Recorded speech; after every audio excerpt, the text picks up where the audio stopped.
Hi friends, ఈరోజు నేను పాలకూర పప్పు చేస్తున్నాను. ఎలా చేయాలనేది చెప్తాను.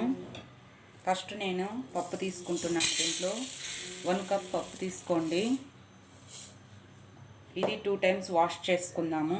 నేను 2 టైమ్స్ వాష్ చేసి పెట్టుకున్నాను పప్పుని. ఇప్పుడు నేను దీంట్లో పచ్చిమిరపకాయలు వేసుకుంటున్నాను. ఒక 10 పచ్చిమిర్చి వేసుకోండి దీంట్లో. ఇప్పుడు నేను పాలకూర కట్ చేసి పెట్టుకున్నాను ఒక కట్ట. అది ఒక కట్ట వేసుకుంటున్నాను. నేను ఇలా వాష్ చేసుకున్నాను నీట్గా.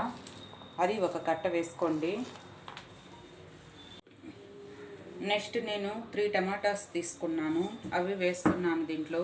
అన్నీ వేసుకున్న తర్వాత వాటర్ వేసుకోవాలి.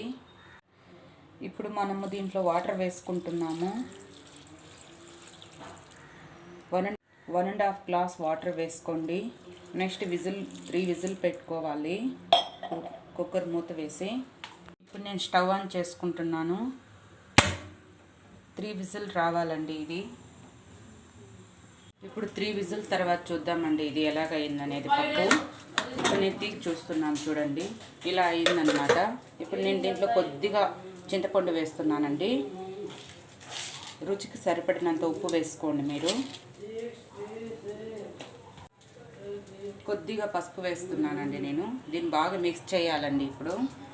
ఇప్పుడు మనం దీన్ని బాగా మిక్స్ చేసుకోవాలండి. దీంట్లో నేను తాలింపు పెట్టుకుంటున్నానండి.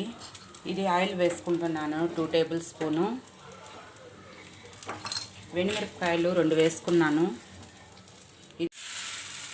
నెక్స్ట్ మనము పోపు దినుసులు వేసుకుంటున్నానండి. ఇవి కొద్ది ఫ్రై అవనివ్వండి. వెల్లుల్లిపాయ కరివేపాకు వేసుకున్నానండి. ఇది కొంచెం బాగా ఫ్రై చేసుకో. ఇప్పుడు మనం ఫ్రై చేసింది దీంట్లో వేసుకున్నానండి నేను. అయిపోయింది.